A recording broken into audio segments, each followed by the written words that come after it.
Britain's best-loved High Court enforcement agents are back.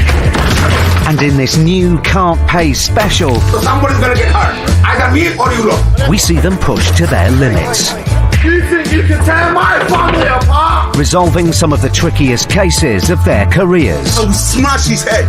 confronted with aggression, lies, You push me.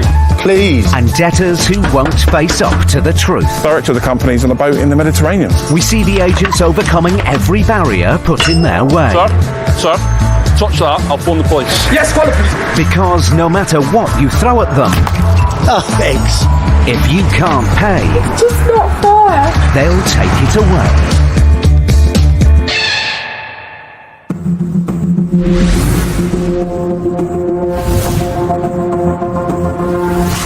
With the shift to online shopping and an increase in business rates, high streets across the UK are under pressure. 2016 saw the lowest number of store openings since 2011.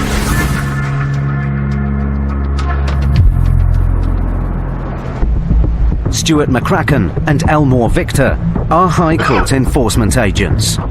They work all over the north of England, repossessing properties and collecting debts. Sunny Crew, eh? Today they're on their way to Crewe, Cheshire, to collect an unpaid debt from Phone Station, a shop specialising in mobile phones. But this isn't the first time Stuart has crossed paths with its owner, Mr. Ola Soji. We're going to a mobile phone shop that me and Ian Taylor went to about 2 months ago, but he had no money. While we were there, he was on the phone to the court filling out an application to stay the writ. Right. When we reattend a premises, it makes me more determined to get the payment in full, simply because I've been there before, I know what the defendant's like, I know what excuses they're going to give, the cards are in our hand. After the agent's first visit, the owner appealed against the writ. But after failing to turn up to 2 court hearings, he lost his case. Now he must pay the £3,900 debt owed to a business consultancy. Oh, there it is there, Phone Station. This job will be anything but straightforward. We buy and fix phones. Come to the right place. If Mr. Olasoji can't pay, the agents have the right to seize business assets to the value of the debt. Hi mate, you alright? We're after Mr. Alsapan Olazaje. Are you able to get him on the phone, mate? We're High Court enforcement agents. I've been here before, mate. The shop assistant gets straight through to Mr. Olasoji. Hello? Hello? Hello there, sir. It's Mr. McCracken, the High Court enforcement agent. Yeah, I've just applied to set aside the judgment made against me. Yeah, it's been thrown out, sir, hence the reason that we're here today. No, I've done another one yesterday.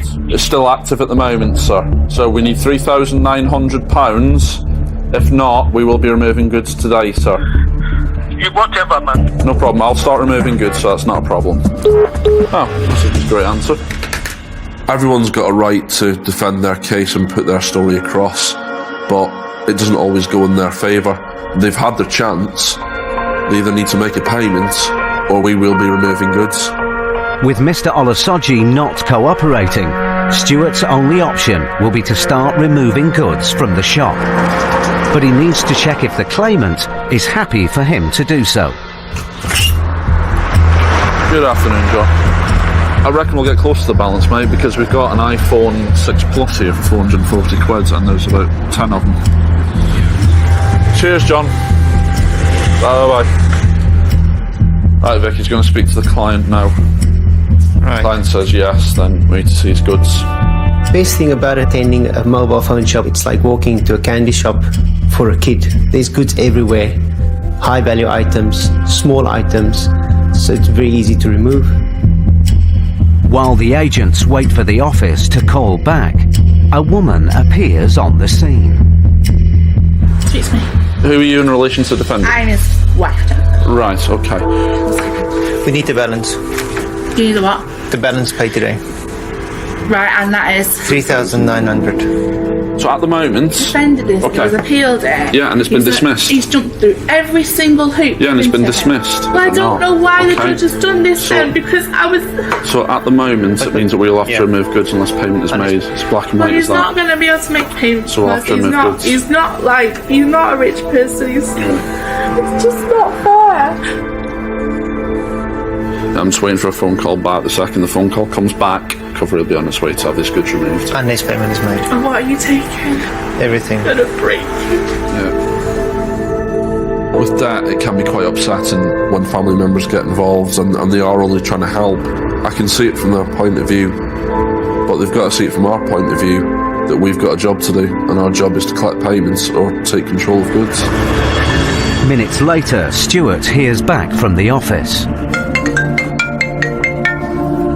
Hello? Yeah. I just spoke to the client, they're happy to do that. So, is it a box fan that you need? Yeah, I've been 3.5 ton. Alright, no problem. Cheers, Alison. Bye. The claimant has agreed to let the agent seize goods to offset the debt. The removal team arrive almost immediately. Hey, mate, you alright? Are you here for the removal? Yeah. Just what's here. Yeah, what's here? Obviously the boxes for the phones and the 2 monitors at the top here. As the agents stack up mobile phones and laptops, the debtor, Mr. Olusoji, suddenly appears from the back of the shop. So you can't make a payment, sir. I don't own these people. That's the first thing. And secondly, I don't have any money to pay you. Right. Mr. Olusoji claims that although he still works for the business, he transferred ownership of the company 4 months ago. Almost immediately, another man enters the shop. What's going on? Who's the shop owner here? Mr. Olusoji claims this man, Osman, now owns the business. You're not taking Unfortunately, we are, sir. No, I'm sorry about it. You will not take Right, through the next 7 days, sir. You'll need to we prove don't. it. It's not mutual. It's not. You're not going to decide. I don't know anything about this. Right. You cannot do that. Sir. This has been going on for like 3 months. No, has Okay. nothing to do with me. Yeah, I know, don't sir. have Well, that's anything to do not with my you. problem, sir. The man Mr. Olusoji claims is the new owner, Osman, is clearly unaware of the £3,900 debt. But as Mr. Olusoji has shown no proof that he's transferred ownership of the shop, the agents have the right to continue to enforce action here today. You cannot Okay. come and take my stuff. We will be, Listen, sir. You're Sir. taking them. Sir, you are. I'll need to remain open, mate, I'm afraid. Huh? Need to remain open, sir. In what for? Why? Because I they've am been I removed, paying rent sir. to you? You're not going to Right. take them stuff, We will and they be, are sir. not going. Yeah, we are, And you sir. want to bring them back, please? No, we won't be. Hey, help me to take them stuff No. back. I can tell you now, you will get arrested, sir. As the goods have been seized, they're now the property of the Crown. Attempting to take them back is a criminal offence. I'm not surprised to hear nearly on every job that people say that what I'm doing is incorrect. But I wouldn't be doing the job if I did it incorrectly. I know the laws and I know the rights, I know them like the back of my hand. Sir, touch that. I'll phone the police. Yes, go on. Yeah, I'm waiting. no problem at all. No problem at all. You want me to phone the police? Yeah? Alright, no problem. Excuse me, mate. You're not coming. Close it down, mate. I'll Hey, get come this door. outside, please. No, it's fine. Go Touch outside. me, you get arrested, sir. Go what? Touch me, you're going to get arrested. I need immediate Well, police this is assistance, please.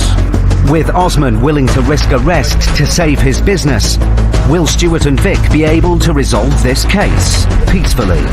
Can you give way, please? No, wait. Who's gonna get arrested? Oh, You.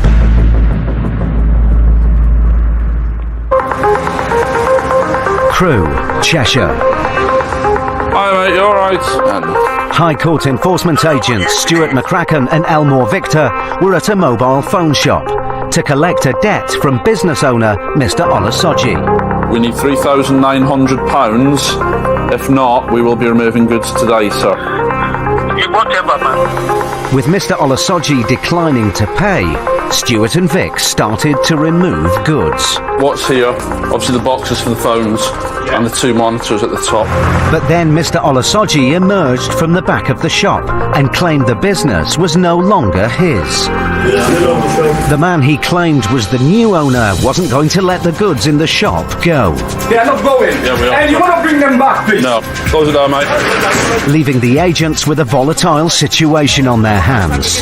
Can you give way, please? No, wait. I need immediate Well, this police is what assistance, please. Stuart calls for police backup. Why can you possess something that you don't talk to me? Have you ever talked to me? Police service, please. How can you just walk in and break everything? Sir, and I've go? been here before. I need immediate this police wasn't- assistance, please. We have a gentleman that's removing seized goods from the back of the van. It's not fair what you're doing, you know? At least you have to work with me. We talk about this. Well, you just come and pack stuff like that. You're telling me That 7 days. gentleman's known about this. So if he doesn't communicate with you as the business owner, I can't be responsible for that. In this job, you will get a pack of excuses of why they can't pay or what situation they're in. People that don't own goods claim not to be the defendant. It does get tiring, but it's part of the job. It's a game, isn't it? We need to stop this thing and we start sorting this thing out now. Does it have to be the full money? Yes, sir. No part payment. No, sir. Full balance. £3,900 and 41 pence. The agents aren't backing down. Minutes later, the police arrive on the scene. Afternoon, officers, you okay? Yeah, it's myself at Rang, High Court Enforcement Agents. A gentleman in the grey tracksuit has gone and taken goods out of the van. He's settled down now because he's now realised the fact that the stuff is going. But obviously we just need just regards to breach of the peace, guys, because everything's going. Is that alright? You're happy to carry on? Yeah, no problem, officer. Thanks very much. With the police at the premises, the reality of the situation is starting to sink in for Osman. We have a chat. Yeah, of course you can. This is not my problem. Yeah. Understand? No, I understand that. Obviously, I don't want the business to stop. No. If I pay this money, will I be able to come back at the court? Because In the next 14 days, if you go to court and the judge says, yeah, you're right, the writ doesn't stand, you get that money refunded. Mr. Olasoji and Osman go off to try and raise enough money to save the business. It's funny how quickly the penny drops with someone that's trying to fob you off when they start realizing, hold on a minute, my goods are actually walking out the front door. It's amazing how fast they start digging into their pockets and getting money that they've been telling you for the last 3 hours they haven't got. Minutes later, Osman returns with over half the money in cash. 39, Yeah. 41. count this. There's 2,000. Going into your PIN then. So there's 1,941 on the card, yeah? Yeah, it's gone through. Right. Okay. Guys, can empty it out. That's it sorted now, isn't it? So that's it paid in full. Yeah, okay. With payment made in full, the goods can be returned to the shop. After a tense confrontation, the case is resolved. Sadly, this is one of the tactics we've got to use, that when it actually goes onto the van, they actually realise, hang on, we've got to stop messing about now, we've actually got to pay this bill. Look, it's a serious job, this. We're not going to make jokes about it. If we're telling you we're going to take the goods, we're going to take it. They might think we're bluffing, Yeah, but yeah. We're not here to play games, gentlemen. When people's possessions are at stake, High Court enforcement agents have to think on their feet to get results in highly charged situations. But sometimes debtors will say anything to avoid paying up, as father and son team Delroy and Dale Anglin found out earlier this year. Sometimes when doing this job, you just have to turn detective to prove the fact that they're lying. It's down to me to dig in and find the evidence to show them that we're not going anywhere. We're not just going to walk back out the door. We're going to have a look and see what's going on. It's 7:30 p.m. Del and Dale are in Houghton, Essex, to collect nearly £3,000 owed by the owner of an Indian takeaway to a supplier. Blue Arrow Essex Limited, trading as Bengal Spice. Okay. Blue Arrow Essex Limited owns the Bengal Spice takeaway. If its director, Mr. Asif Rayhan, can't or won't pay today, Del and Dale have the right to seize goods from the premises to offset the debt. Mate, you're right. My name's Dale Anglin, I'm a High Court Enforcement Agent. Boys, I have a High Court writ against Blue Arrow Essex Limited. Blue Arrow Essex Limited. Yeah. This is Best Fit. Best Fit. Yeah. How long have you been here? Nearly 6 months. 6 months. Probably more than that, you know. When people say to me, it's not this business, I'm not that person, I'm looking for the conflict in their body language and what they're actually saying. Notice little things, little shakes of the hands, their eyes might dilate, and I'm looking for any little betrayal that makes me start to get suspicious. The agents need proof. The business is now under new management, as the man claims.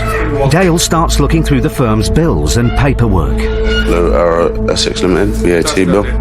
What else is in there? Bank statements for Blue Arrow. All the bills and documents are addressed to Blue Arrow Essex Limited, the company named on the writ. There's no sign of Best Fit, so Dell does a quick check on company's house. You're showing us still trading here anyway as Blue Arrow Essex. That's this month's bank statement. That's the, well, it's sending us to here constantly. So why are you opening their bank statements? Are you coming wrong places? No. Oh, you'd like that, wouldn't you? I'll always follow the paper trail because you can't really dispute the paper trail. The guys in that business, you could see they were being defensive, but I can't just call them a liar. I need to show them why I don't believe them.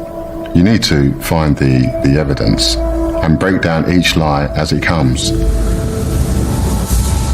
You say you've been here 6 months, so you should be registered for business rates and you should have a lease. The business rate, we don't pay the business rate. Who pays it then? Show me the paperwork. This is not here, but I want to see a bill from the council regarding your business rates. this is not a blue arrow. Despite the men's protests, Dale and Dell haven't seen any proof that the new company, Best Fit Essex Limited, is now running the takeaway. The agents need to talk to the owner to get the case resolved. Right, can we get one of the bosses on the phone? I can't get it. Huh? You can't get it. You need to make a phone call now. Why can't you phone the owners? Why can't you phone one of the bosses? It's not here. I said, You guys don't want to call the boss, so what it means now, listen to me, hear me. I've listened to you. I've asked you many times to call the boss. Whoa. You're not the boss, so I don't know why you're talking. But no, what? But don't talk to me. As the takeaway staff won't call their boss and can't prove the business isn't the debtor company, Dell and Dale step up the pressure. What you need to do, you need to turn off all the gas, we're closing everything, we're going to take it today. No, you can't. Yeah, we can. No, you can't. Why are you talking to me? No. I don't know why you're talking to me. You said don't talk to me. No, don't push me. Excuse, I'm not pushing you. No, don't, you push me. I'm not pushing you. No, I'm staying over there, but you pushed me here. I never pushed you to here, you walked to here. You walked to here. No, otherwise I'm going to call police. Call them. Call them. Yeah, of course I'm going to call police. Then call them, it's fine. When things got a little bit aggressive in the kitchen, that's another thing that points to the fact that there's more to this than meets the eye. The whole body language at that point changed because we were getting too close to the truth and what was going on. With such a strong reaction to the agent's presence, Dell and Dale want to find out who the men really are. Where did you say you live? I live in London, Italy. Same as Mr. A. Ryan, yeah? But As if Ryan, what's your name? my name, Yeah, your name. my name is Ali. Ali. You sure? Yeah. You got any ID on you? Do you have ID on you? No, you haven't. That's convenient. Then Dell spots a set of car keys. I'm holding the keys Why are you holding me? because I wish to hold the keys until we establish what's going on here. So this is your car. The agents hope that establishing the ownership of the car might reveal whether the man is in fact the director of the company named on the writ, Asif Rayhan. Dale goes out to check the man's car.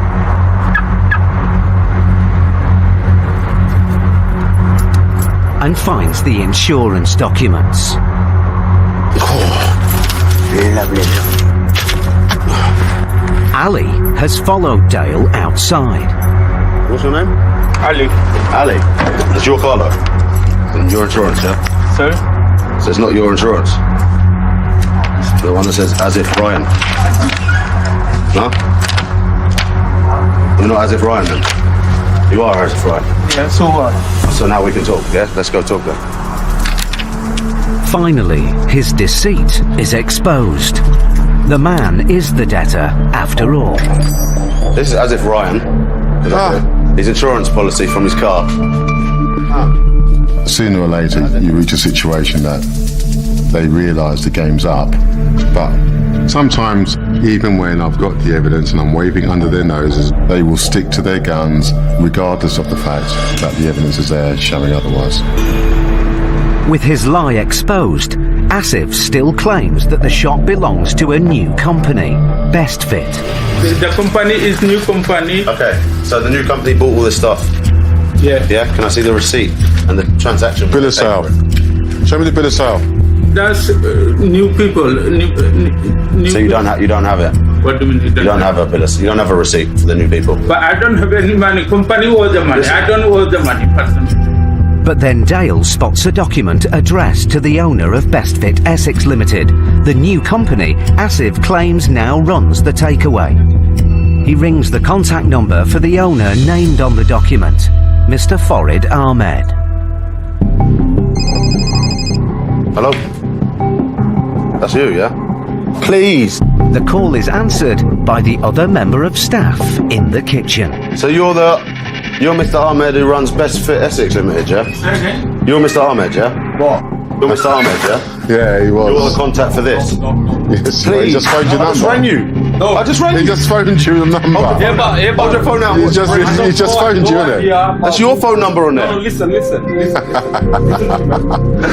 know what? I like the way you roll, yeah? No idea, boss. No idea. It was laughable that they were sticking to their story, despite the fact that one of the guys there was obviously the owner of the new company. Their sole intention was to avoid paying the debt to the claimant.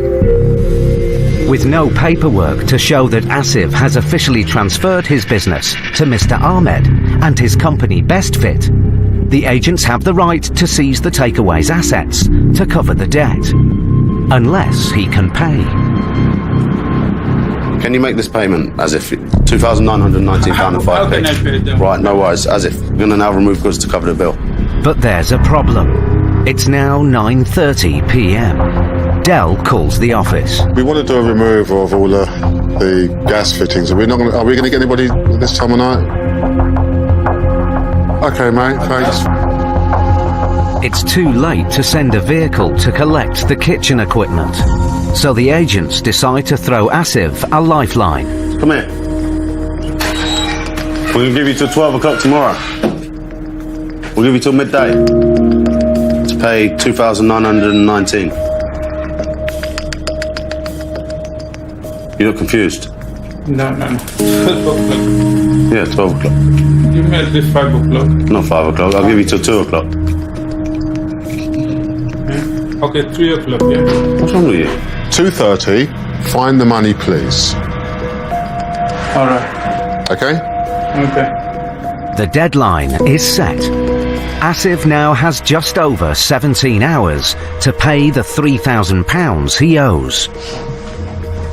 Some cases require you to be logical, methodical. You work it out in the end and you find out who they are. And we just don't give up. Dell and Dale successfully unravelled a web of deceit. But in Dale's next case with Brian O'Shaughnessy, it's not only lies that get in their way, but an absent boss. Director of the company is currently on the boat. Oh, lovely. So I have to come in there. With debts that are threatening the livelihood of his employees. How is everyone getting paid if they can't pay anything? So everyone's just working for free? Oh, wow.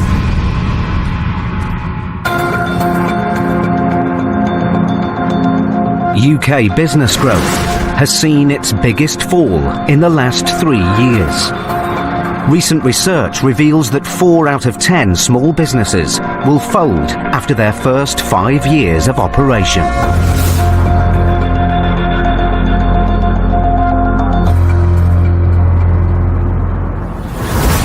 Stratford, East London. Brian O'Shaughnessy and Dale Anglin are on their way to a mechanical and electrical services company, MEH Facilities Limited. We're looking for £8,067.83. Oh, well, they're a proper firm, you know. Since 1974. Can you get out there? Yes, not bad. The money is owed to a supplier, and Brian and Dale need to resolve the case today in either cash or goods. No ramping.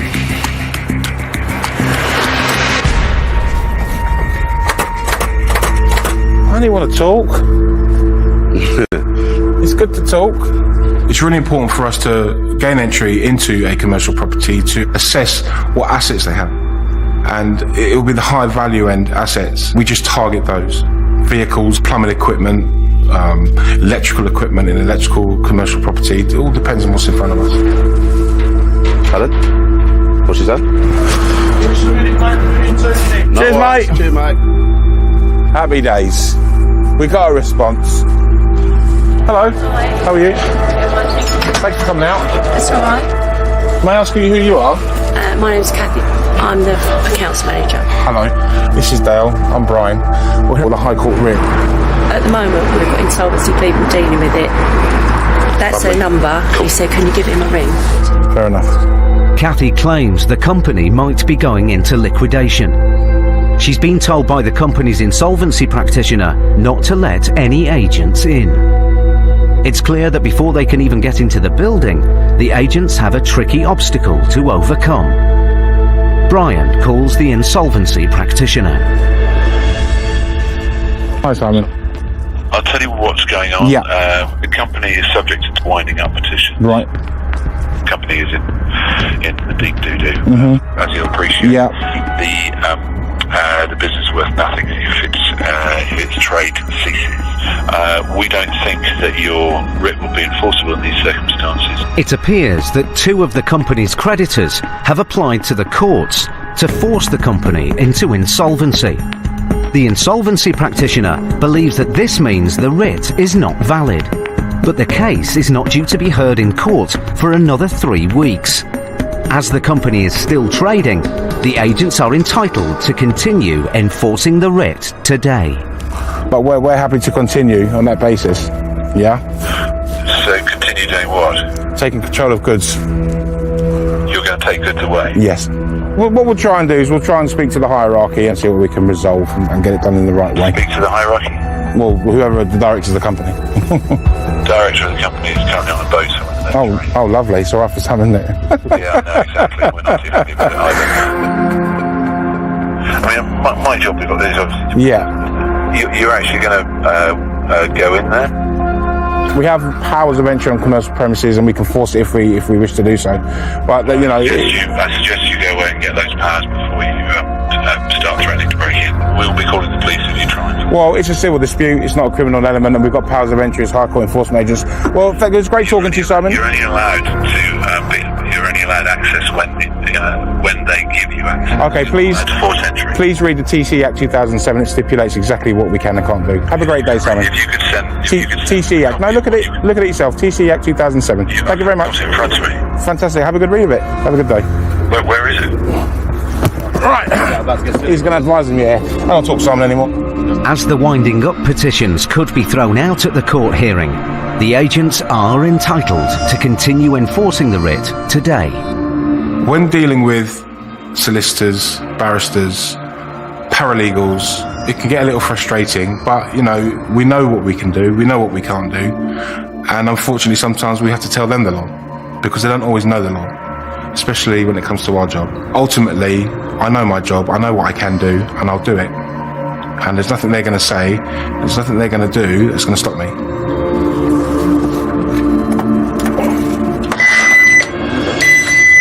Okay. The agents find the door unexpectedly open, so they make peaceful entry. All right.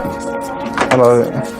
All right. Once inside, the agents need to identify any high-value goods they can seize to cover the £8,000 debt. So the managing director's off on holiday, and he's left you guys to deal with it, has he? Charming. Kathy shows Brian and Dale around the building. Conference room. Oh, service. Service.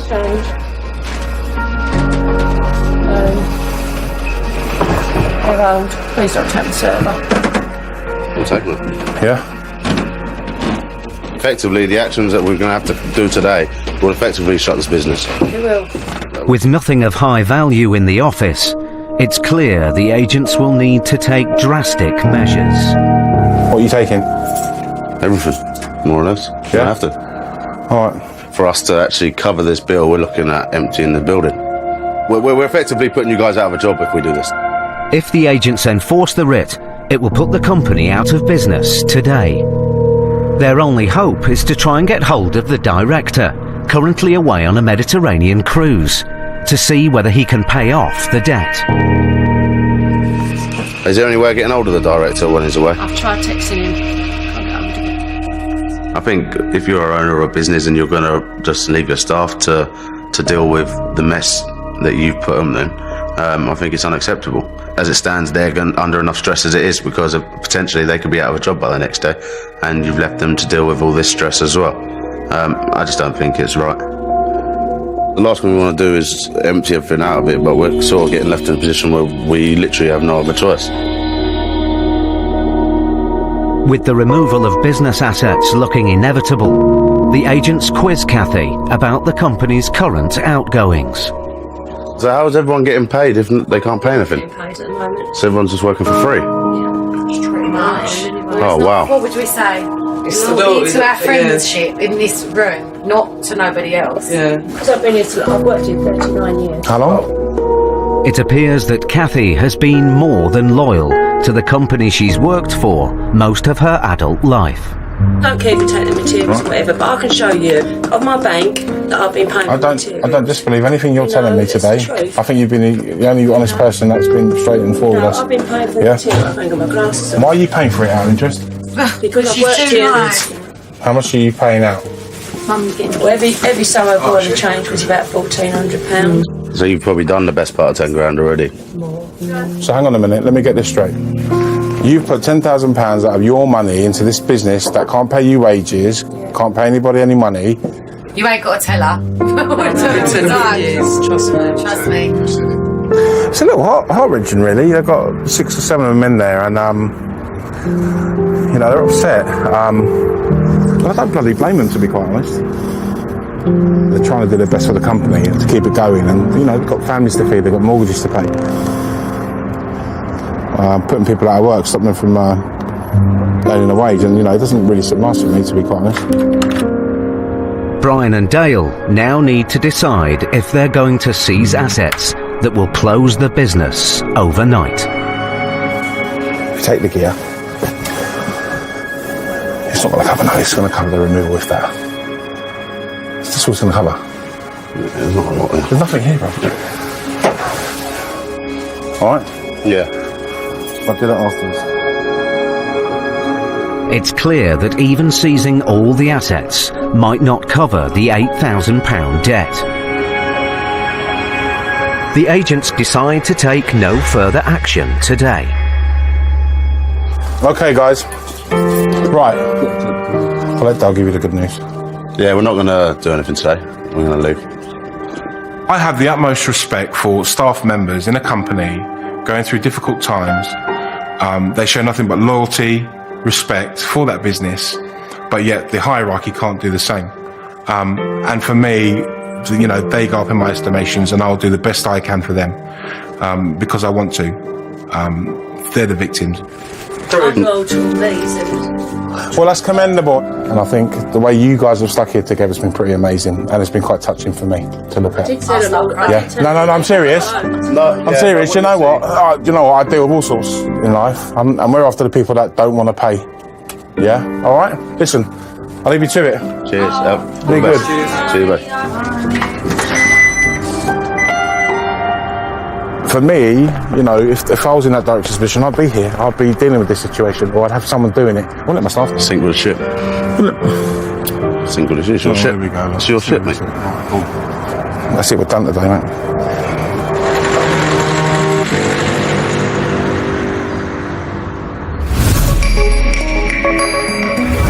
Absent debtors are a frustration for High Court enforcement agents. But on some jobs, there's far more at risk. Abuse and physical threats against agents are on the rise, as Paul and Steve found out earlier this year when they tackled one of the largest mass evictions they've ever carried out.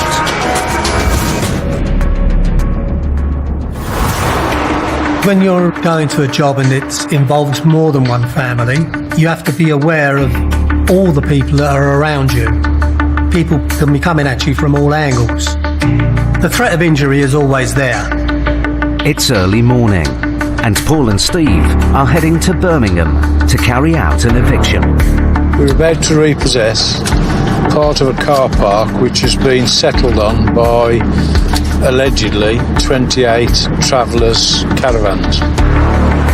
The travellers they're evicting today were moved from the same site more than a year ago. But they've now returned, and Paul's expecting a hostile reaction. Police will be in attendance. It's not going to be an easy ride. Because of the scale of the eviction, agents Stuart McCracken and Elmore Victor are also on the case. Paul briefs the team in a car park near the site. What we'd prefer to do is just to go in quietly, do a walkabout as we always do. If it all goes wrong, just pull back and we'll wait for reinforcements. But then a van pulls up. All right, thank you. What's going on? The possibilities are that we're coming to move you down the road. If you want the true answer, yeah. You're going to try and move us? Yeah. No. Well, normal. It's a High Court issue, is it? It is, yeah.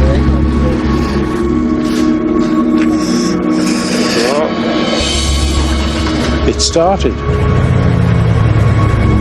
Once we were spotted, we had to get down to the site as quick as possible because the travellers could have got more recruits and the situation could have got really dangerous.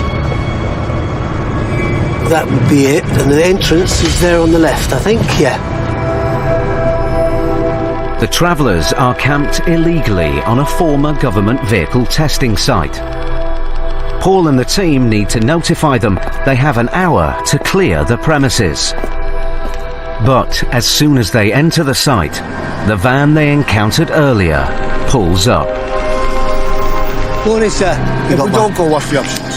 They're sending a wrecker truck down and they'll drag you off within the hour. Do you want us to walk around and knock on the doors, or you? Well, yeah, there's dogs down there. You get bitten. I'm only here to tell you right from wrong. If there's a load of kids here, you can't take the law into your own. No. We want to do this nicely and together. The agents start the eviction and notify the rest of the travellers.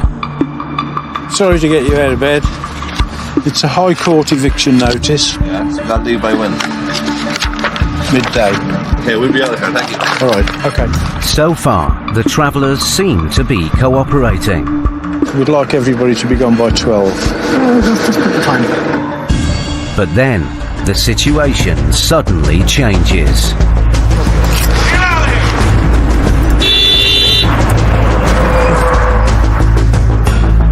Watch out, guys. Paul. The agents are now under attack. They'll have to act quickly to keep this unpredictable eviction on track.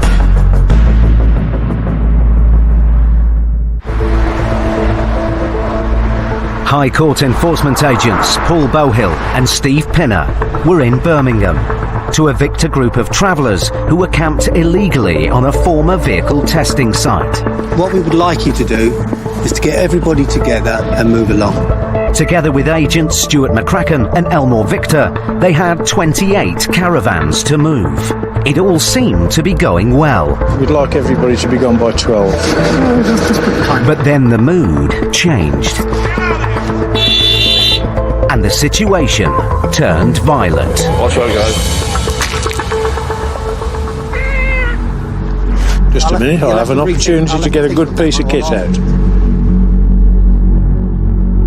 It's always a youngster who starts making a fuss. Yeah. Trying to make a name for himself. Watch out, guys. If they did their part and kept it clean... Steve. That was a brick. Children see us as a threat, which is to them what we are, and they rebel in the way they know, so they want to get rid of us, so they throw things at us. Could you do me a big favour? Ask the boys not to do this. Here, Johnny! Whether it's half a brick from an adult or half a brick from a child, it's still half a brick. The threat is still there. Watch out, guys.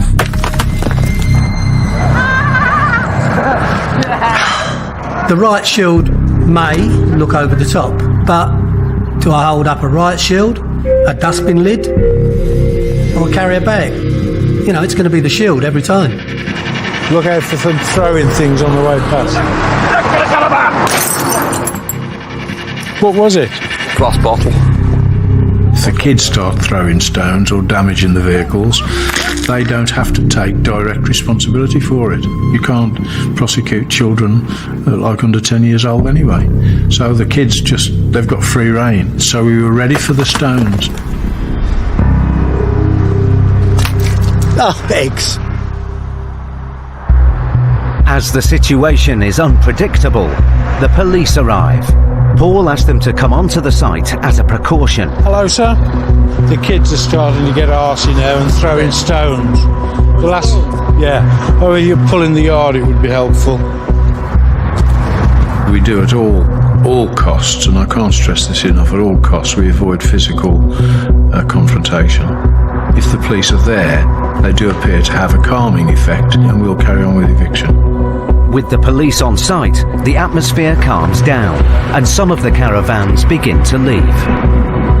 Is everybody okay? Yeah, everything's fine. They are going peacefully, except for the kids. It's always the kids, isn't it?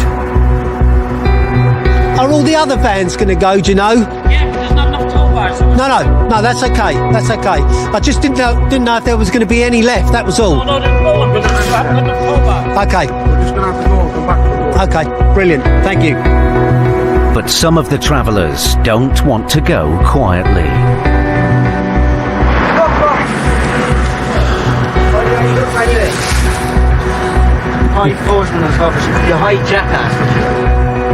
Yes, many boomer. Finally, the last of the travellers leave. Let's have a quick look now. Stuart and Vic assess the damage left behind. Oh, God, that's vile. Smells of urine. Friggin' hell. Stinks. All the windows have been smashed. But this is the problem. This is what they leave behind. One big mess. It's worse down here. That's where they've been dumping all the rubbish from like tarmacking and trees and, you know, all the general rubbish from work. Look at the devastation that they leave behind. It's going to cost thousands and thousands and thousands to put this right. The eviction is complete. When they all decided to muster together, they all left pretty quickly.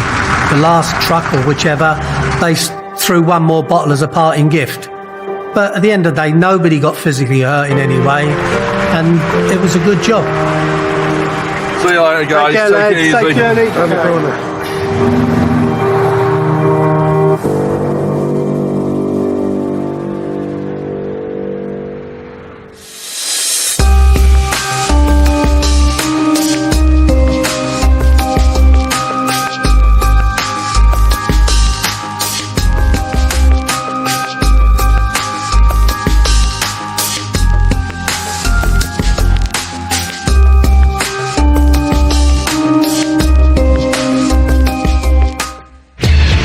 Next time, I've never taken gold before. in another Can't Pay special. She needs to leave the property today. No phone calls either. The High Court enforcement agents find out what's really going on behind Britain's front doors. You didn't think he was going to live? We are genuinely concerned. As they make some of the most surprising discoveries of their careers. I don't want to touch that. I think you better call the old Bill. And that call will be being made next Wednesday at 9. Blood pressure is on the rise and it's all down to high fences and breaking parking rules. New Nightmare Neighbour Next Door tomorrow at 8. Next on Channel 5, For Some Telling Lies comes far too naturally, which is why Paul Connolly is going undercover to expose the benefit cheats.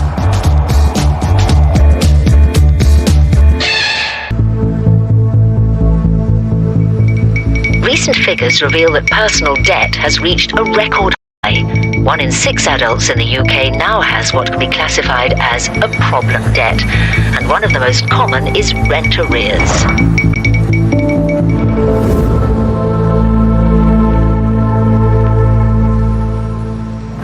Let's roll.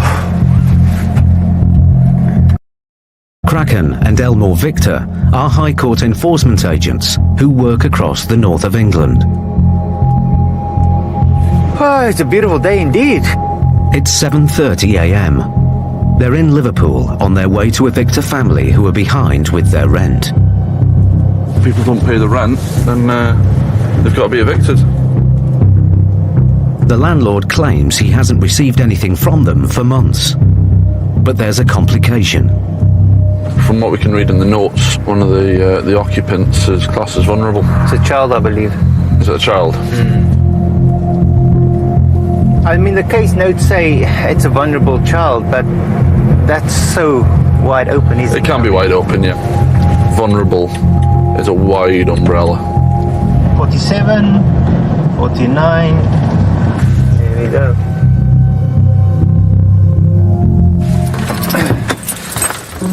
The landlord's son is there to meet them. We believe there's a vulnerable child. Yes. Well, what do you know the more history about that? He's on a ventilator. Right. So he has a pipe, he's got a mobile machine, he's got oxygen. Yeah. All day he said he can move, he can travel, he's okay to go. Right. But they're playing the game, he can't move, he's too disabled to do it. That's why they're not getting out of the house. We'll give it a knock and see if they're open first. If not, take the palm across the side, please. Right, okay. What's the names? Powell, Mark. Although Stuart and Victor know there is a seriously ill child inside the house, the RIP gives them no choice but to evict the family immediately. Oh, here we go. Can you come to the door, please? The agents are met by a member of an overnight care team. There's a baby on a ventilator here. I need to put that child in a place of safety. Can you please give me an hour? No, we can do that. That's Who no are problem. you, by the way? We're High Court enforcement agents. We're here now to take over the property. Right, okay, we've got a right of possession for the property. You're not going to throw them in the street? Yeah, that's well, we don't throw anyone out on the street. But what we're here to do today is take possession. They will be evicted today. But you're going to give us an hour to sort Of course we will. Yeah, of course. Do you want me? Don't. The reason why we've stepped out is simply because it is a bit of a shock. So they want to get things arranged and get things sorted, which I understand. I mean, we're all human at the end of the day. We've all got families. We've got our job to do today, but this is a special case. A few minutes later, the care worker's shift ends and she leaves the house. It's on a ventilator, on life support machine. Yeah. Well, I understand that, but... But what? It's a delicate situation. Stuart wants to explain the process carefully to the family. We'll try and give you as much time as possible, because I know it's not the best situation at all. Right. So the best thing for you to do now, something like that, you can come back and get your stuff, simply you just change the locks. Okay, so it's a horrible situation, I understand that. He knows we've got an ill baby. Yeah.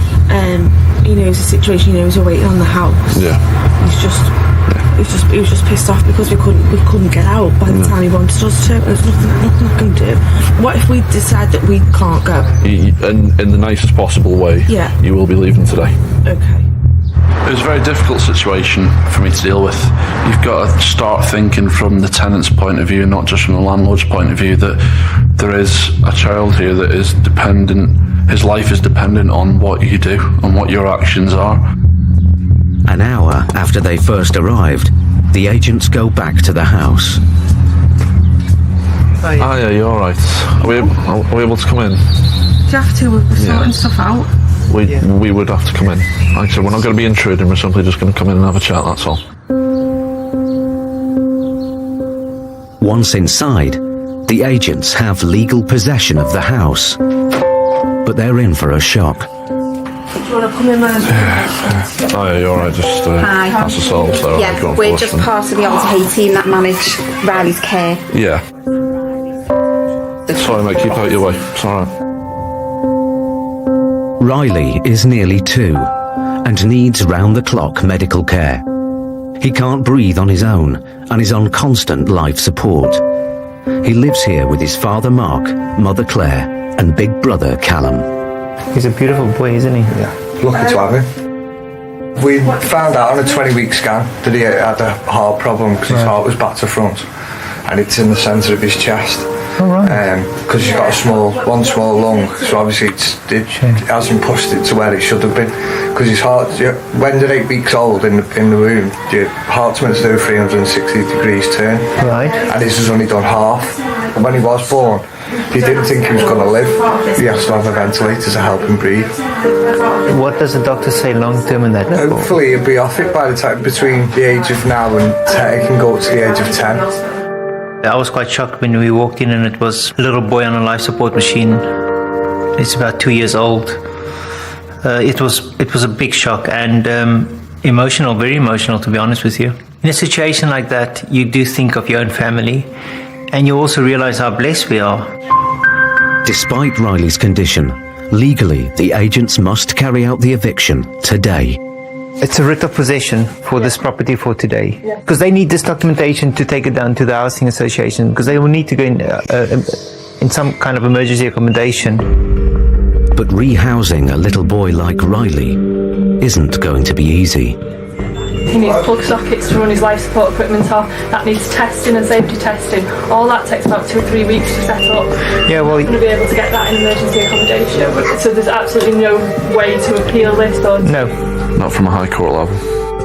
Riley spent the first 16 months of his life in hospital and only came home 6 months ago. Mark stopped work to look after him and fell behind with the rent. You have to change all his tapes, change his tubing, medications every so many hours. That is our job. It is our job. He's our life. You can't have a job, basically. It is our job. You can't leave him because if that pipe comes off, it's life threatening. These circumstances are unlike any Stuart has ever faced. We're here to take the property back, but our main concern is the moment. Forget about the house. Main priority is getting the little lad sorted. We're all human at the end of the day. What's all the time? We've got a time limit to go. Pack a bag. You've got 7 clear days from today to come back for the rest of your belongings. The family are now homeless. Riley needs life-saving equipment and round-the-clock care. But the family don't know where they'll be sleeping tonight.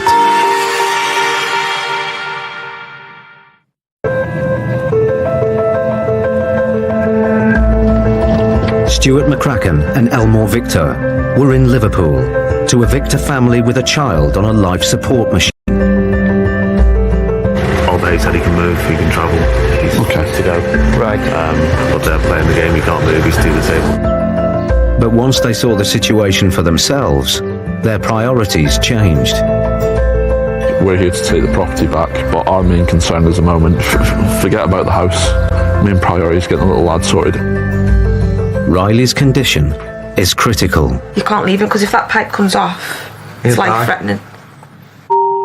Now, the family have to make a crucial decision. As there is little hope of finding emergency accommodation suitable for Riley's life-saving equipment, they have no choice but to admit him back into Alder Hey Hospital. We have to wait for an ambulance to take him into hospital because we can't go anywhere else with him. He can't go anywhere else apart from back in hospital, but that could set him back. He can stay at home. He doesn't have to go into hospital, but now he has to go into hospital, which is... But moving Riley into hospital means that his brother Callum has to stay somewhere else. And it split the family up because we've got one child living somewhere else and we've got another child put back in hospital. Living somewhere else and we've got another child put back in hospital. And we've got nowhere to go.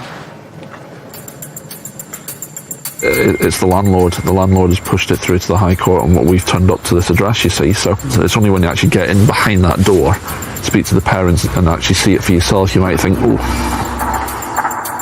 The family knew they would have to move.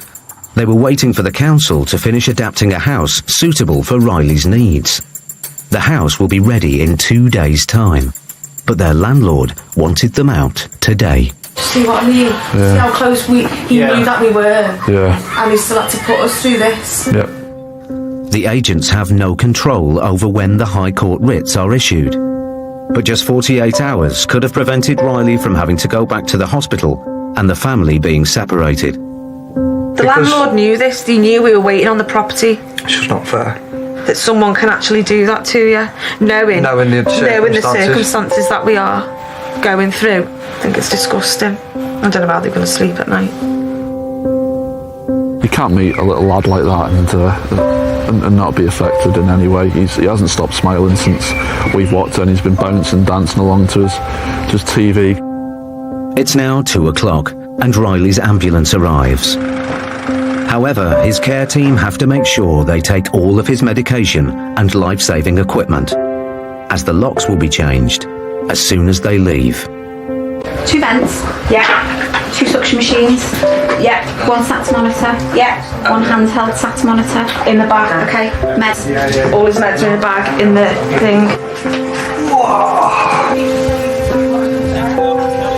What happens now then? You just need to arrange with us, and we can arrange with the landlord when you need to come back and collect the rest of your things. All your stuff will be safe and secure, okay? I'm sorry, baby. Good job you don't know.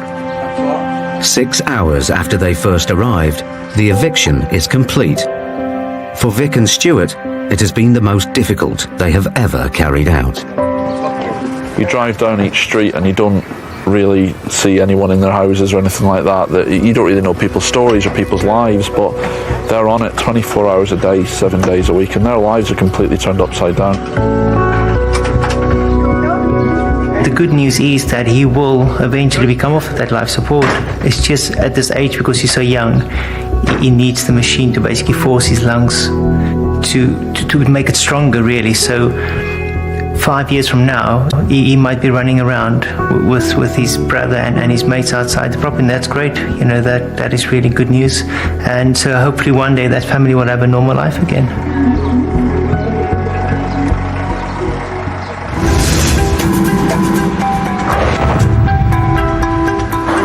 The latest research shows that despite the economic recovery, 15 million families in the UK are financially living on the edge.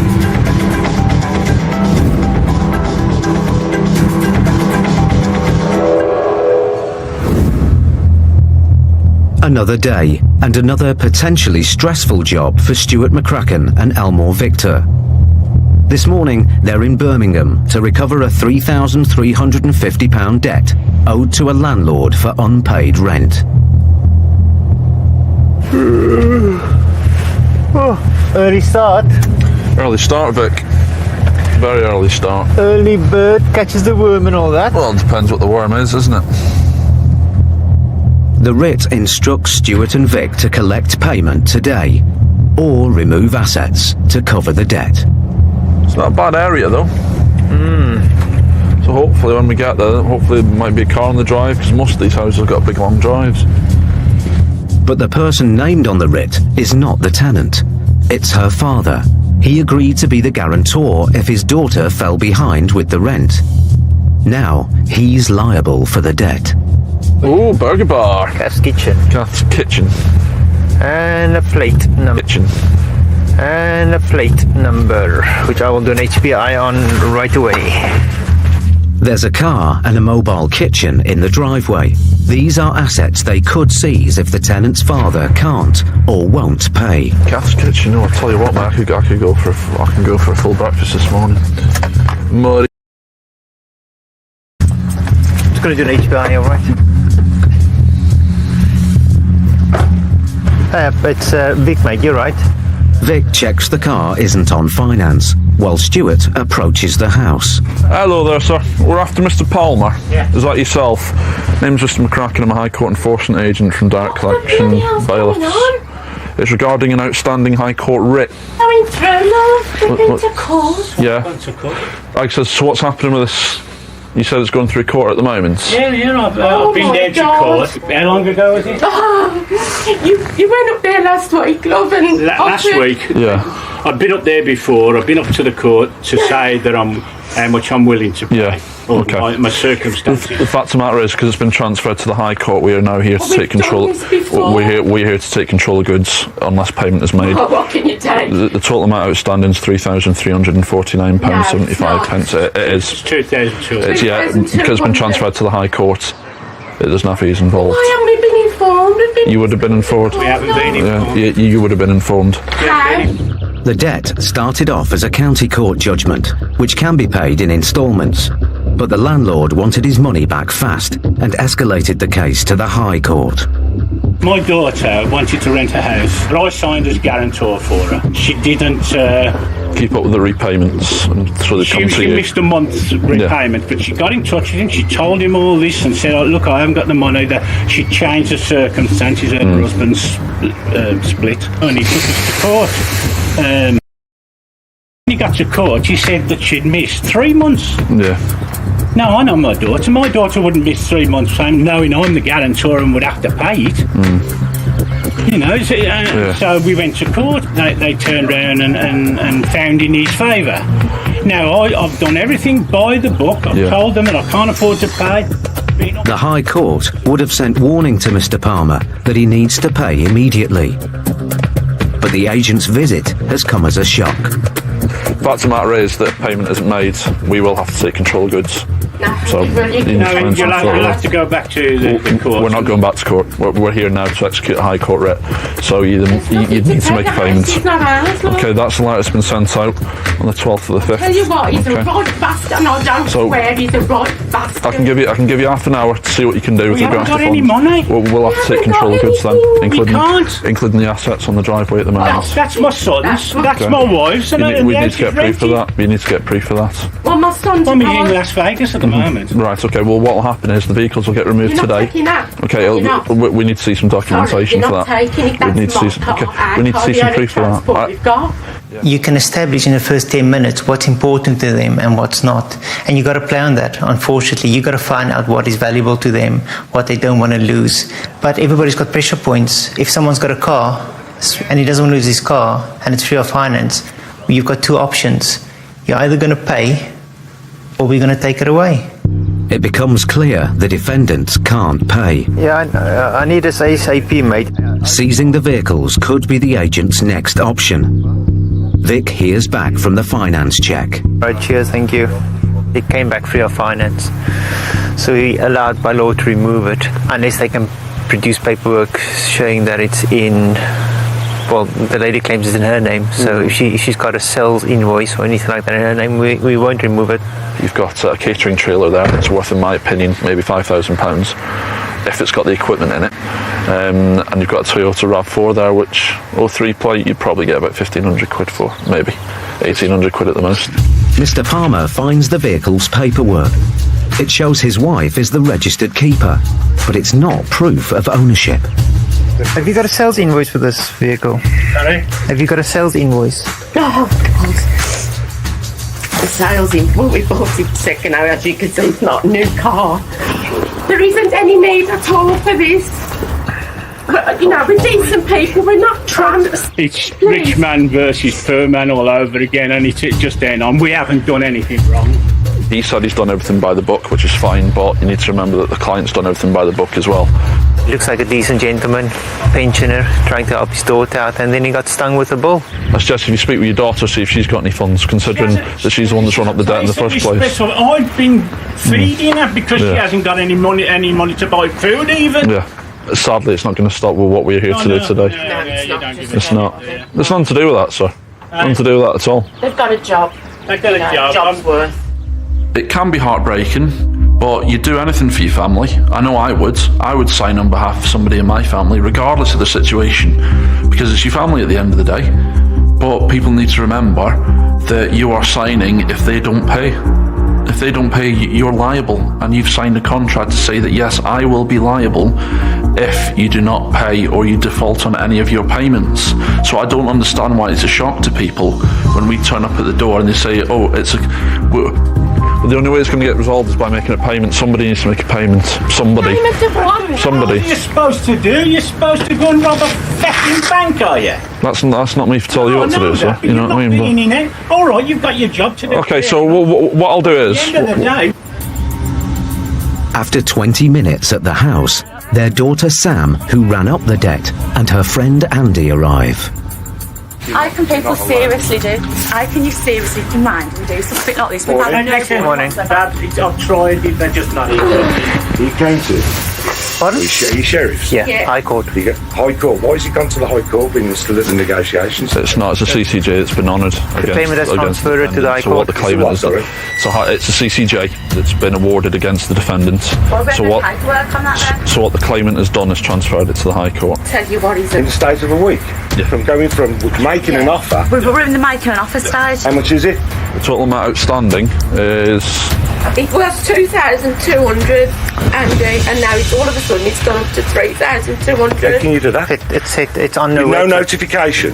Stuart and Vic are at gridlock with the whole family. With tensions rising, will they get the £3,000 they came for?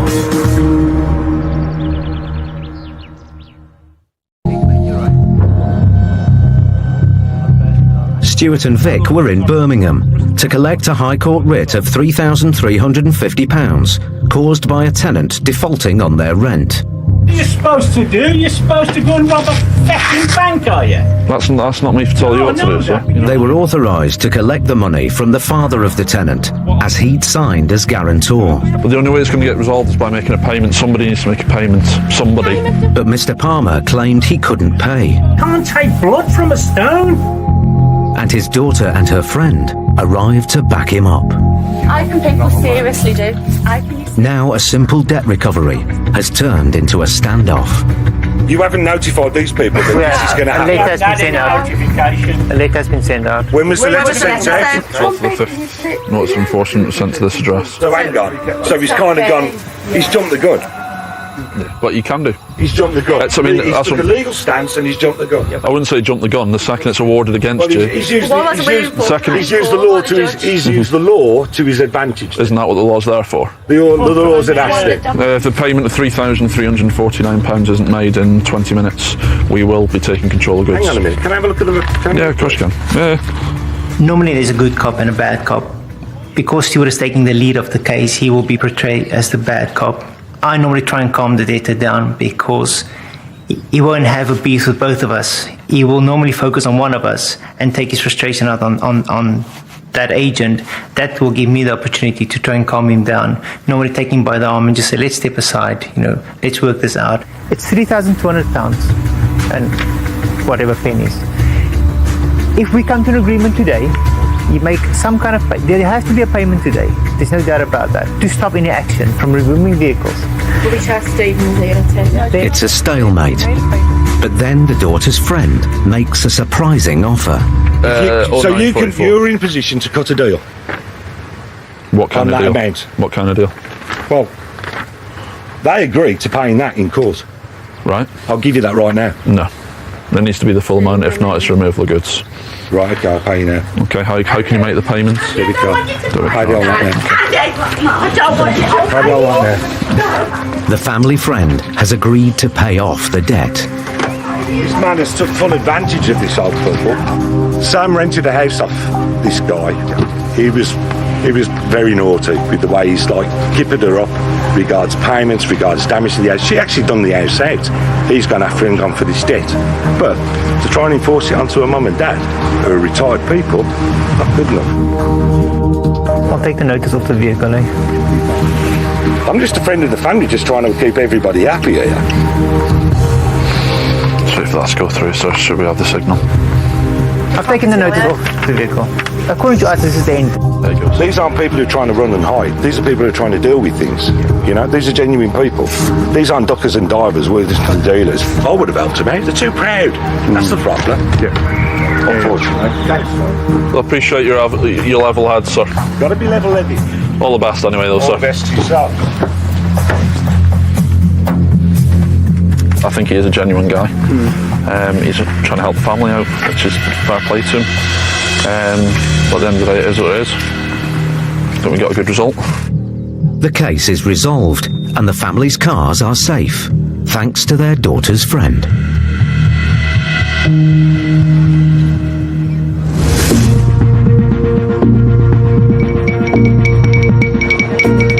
research shows Britain is in the grip of a debt crisis, with families in the UK owing nearly £1.5 trillion, and it's the middle classes who are the most likely to be in heavy debt.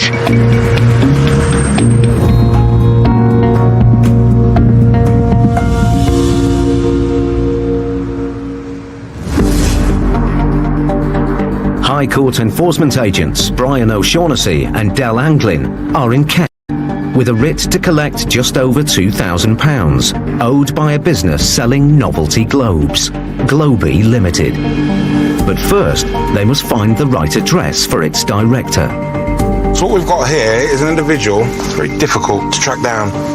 He's got numerous addresses, prior residencies, just messy, evasive. The business owner, David Sinclair, seems to be linked to several addresses, so Brian does some research. 46-year-old David Sinclair, an accountant. His idea was to put a city map onto a globe, something he realised had not been done before.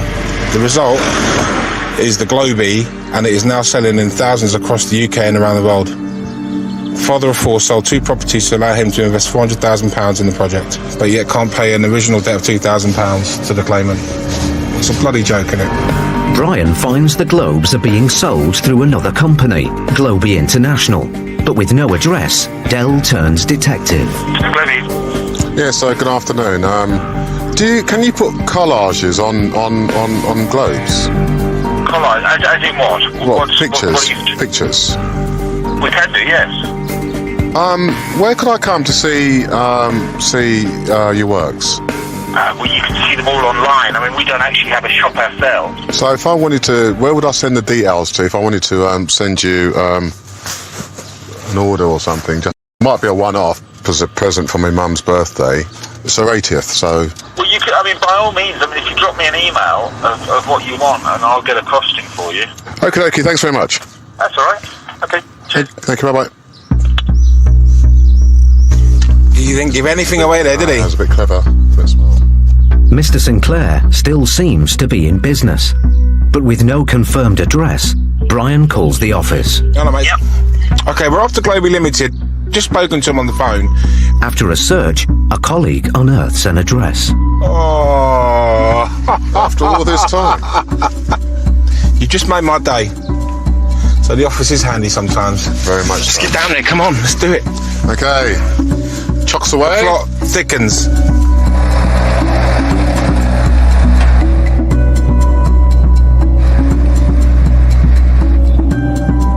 The agents arrive at what they hope is Mr. Sinclair's home. Let's get in the yard. Brian and Dell are allowed to enter the property through an open door to deliver the writ. Hello?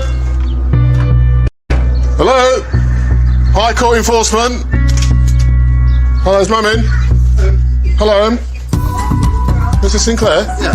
High Court enforcement agent, sir. Hi. I'm here on behalf of DCBL. Yeah. We've got a High Court writ, which you're obviously aware about. Yeah, it's here.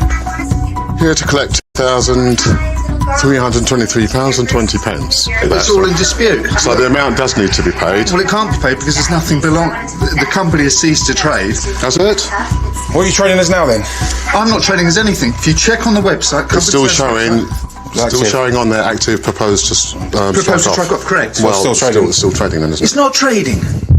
Mr. Sinclair claims that because Globey Limited has ceased to trade and is about to be dissolved, he's not. The agents want to find out more about the company Dell called earlier, Globey International. Well, Globey International as well. Globey International was a company that my wife set up at the beginning of 2012 when my wife and I temporarily separated. She got money to set up a business, which she did. My business, Globey Limited, I lost my father, I lost my house. We then decided we're going to try and give it another go because we got the children. But Globey Limited has gone. I understand that, sir. Yeah? I just want to cut to the chase, okay? When I phoned you, we spoke about whether or not you could provide me with something, right? And the indication was yes. So let us cut the nonsense, get down to the nitty-gritty, right? Because you would have been quite happy to have done business with me had I... Was it you? Yes, that it was me. So therefore, all this nonsense about it not trading and all this is rubbish. Because No, you it's answered not. it. You look, if I'd put in an order, I'd have got one from you. Globy Limited has gone. Well, that's how you answered it, Globy Limited. Or Because Globy Globy is the logo. I prefer to have a look around your house and see if there is anything here belonging to the company. Is that okay? Yeah. Is there anything here belonging to the company? Is that okay? Yeah, you can get round through the back. Let's have a look then, sir, because we're wasting time, really. And, Feel free to have a look. I'll leave the door. Thank you very much, Tom. I'm just going to phone my wife. No problem, that's fine. Dell believes that David Sinclair is still trading. If he can't or won't pay, the agents can seize business assets to the value of the debt. he's got globes here. What do they sell for, do you think? Hey? Just need receipts for the stuff then, that's it. Well, I don't know how you want to do it. There's a few bits and pieces of a Globy there. The agents find some leftover stock, the result of a business venture gone wrong. When I had a prototype of our first globe back in 2009, I think, and I went to John Lewis, and I badgered to get into John Lewis for them to see me for ages, and eventually they let me in. And I remember the guy, and he said, "We'll probably place a first order for about 10,000 units." And I remember walking back to Victoria train station. I was walking on air. I thought, fabulous. I probably got carried along with it a bit too much, which subconsciously, I suppose, was greed, thinking, we're going to make a few million quid overnight here. We're going to make a few million quid overnight here. But the unused stock is not enough to cover the debt. Mr. Sinclair, is there a reason why you don't want to pay this woman, Herman? She had invoiced me over the course of a couple of years, roughly, I guess, 20 grand, and she got paid about 18 of it. And the reason, as I said, that the rest, the other 2 grand or whatever it was, didn't get paid was because the company had ceased, and the reason it had ceased was because I lost my house. If I'd had funds, I would have paid it. I lost my house. The personal problems I had. The personal problems I had. The company had ceased to trade. Mr. Sinclair's wife and children arrive home. Hello. Situation at the moment. I've got a pop. Right. I've got one. And I can go and get. I don't disbelieve you. I've got no reason. I've got no reason to disbelieve you. I don't disbelieve. The agents now have to make a decision. Can I just have a quick moment with my colleague? Just cut this. If you could just go in there, that'd be great. Yeah, whatever you want. Yeah, that'd be great. Thank you so much. Cheers.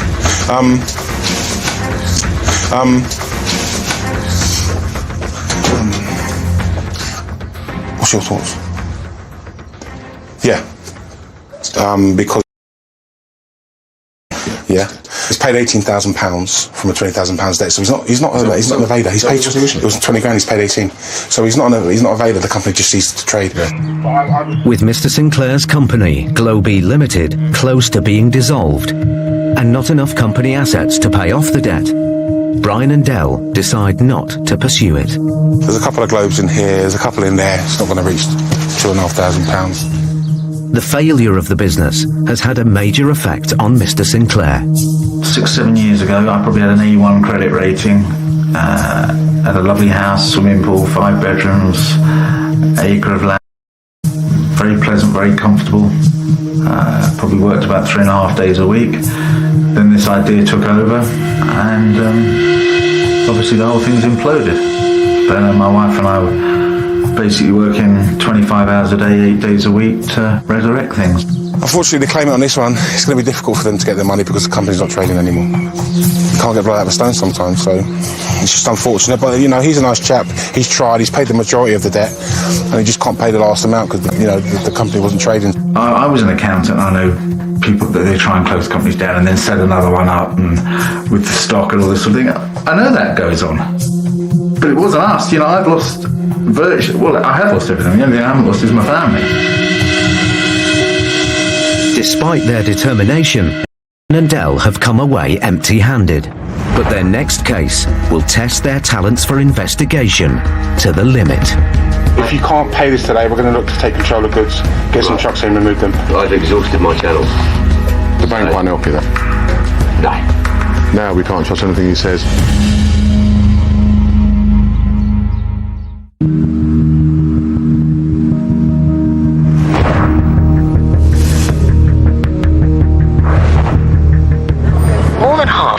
small businesses in the UK are failing to survive longer than 5 years. Top of the list of worries is cash flow, with 43% saying they're currently experiencing problems.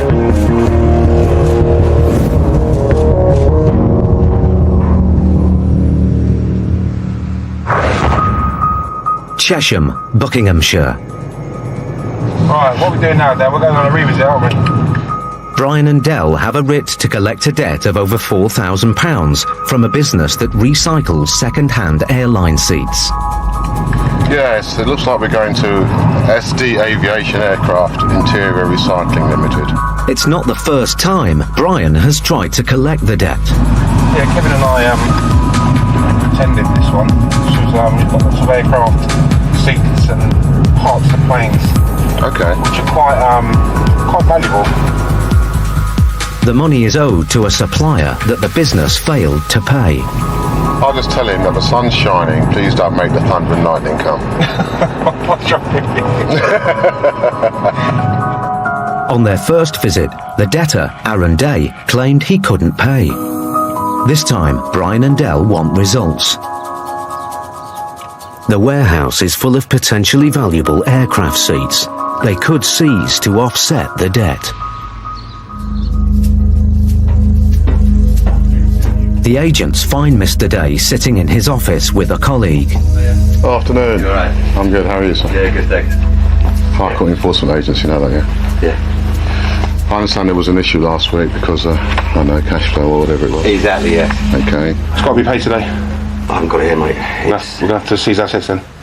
You've got to pay it. We said you were going to pay it Friday and then Monday the latest. Yeah, I know, but it just didn't come in. Can anyone help you with it to get it paid today? And then you pay him back? Anyone at all? No, I can't do that. I've exhausted my channels. The bank won't help you then? No, I've got this guaranteed 15 grand coming in. I know that, it's just not hitting the time frame. Mr. Day says he's waiting for a £15,000 payment from HM Revenue and Customs. Do you know if the HMRC have actually sent out the cheque? Yeah, they have. The HMR system says it's on its way. If you can't pay this today, we're going to look to take control of goods, get some trucks in, remove them. Mr. Day claims he can't pay, but then he makes the team an offer. Yeah, you can take 4 of those seats, and that is we'll grand. I'm not an expert. We'll have a look around and we'll determine what we're taking. When you explain to a debtor that you're going to take control of their goods and possibly remove them, you really see what they're made of. And what I mean by that is, you'll see the individuals that will scrimp and scrape, make that telephone call, try everything tooth and nail to prevent that action. Okay. Yeah. What would you take today? Everything. The contract's with British Airways. BA's assets. Cool. So you wouldn't be able to touch that. So why is BA's assets in here? What's the contract? What's the conditions? The contract is I buy those. Right. And they're holding here as soon as I pay them, they're mine. So it is technically, legally, underneath the contract, BA's stock until I pay for it. After first offering them some stock, Mr. Day now backtracks, claiming the airline seats aren't his after all. Dell is suspicious. Right, Brian, the issue is the goods are his. Right? We take those goods. It's his responsibility. He still has to pay for them. He still has to. It's like a loan, isn't it? That's our issue. With no offer to pay, Brian decides that seizing assets today is the only way to clear the debt. I don't want to wait any longer. And if you can't pay it today, I'm going to take control of goods inside this warehouse. Apparently, it's quite expensive stuff.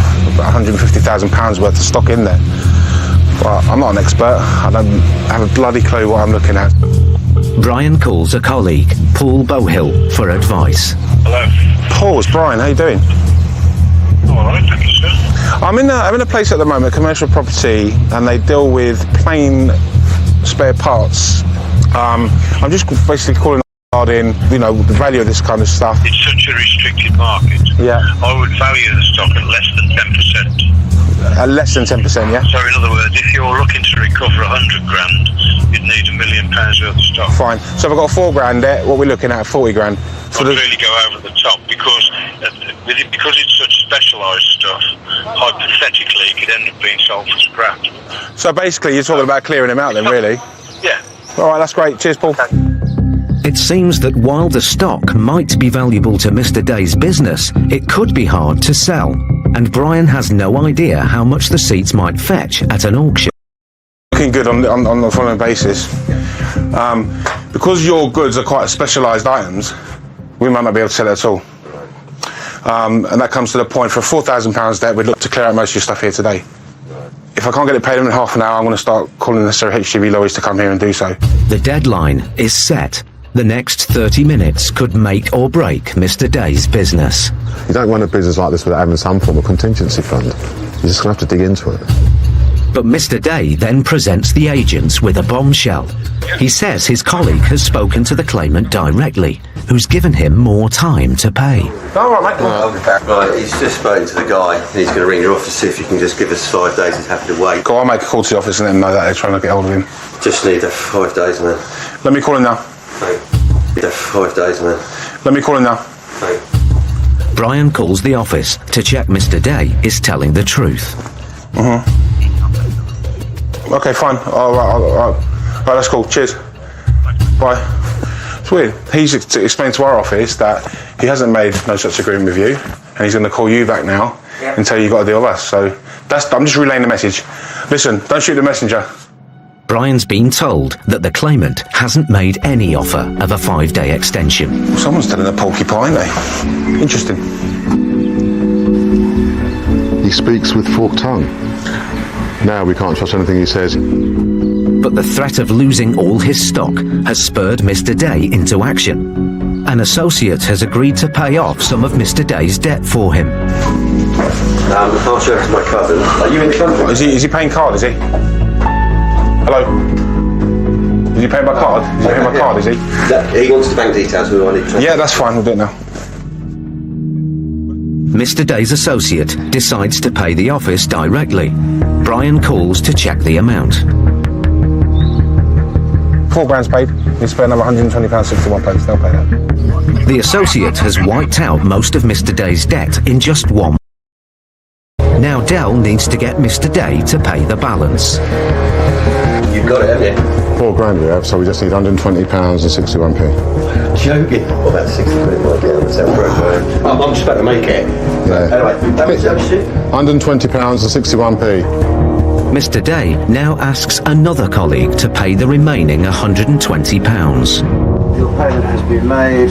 There's a confirmation. That's from me, UK Recycling IT Limited. We should wait for that to hit and then we'll be at your It's your Barclays as well, so it should be within the hour or so. Thanks to his associates, Mr. Day's business is safe. The end to a debt that he didn't contest. I should have gone to court, and the reason I couldn't go to court because on that particular morning I had 2 boys at home that were sick and my wife wasn't there. If I'd gone to court I would have won, but because I didn't attend court it was viewed in the favour of the claimant. So that's my fault for not going to court. Okay, well done, Brian. Yeah. And in just an hour and a half, Brian and Dell have got what they came for.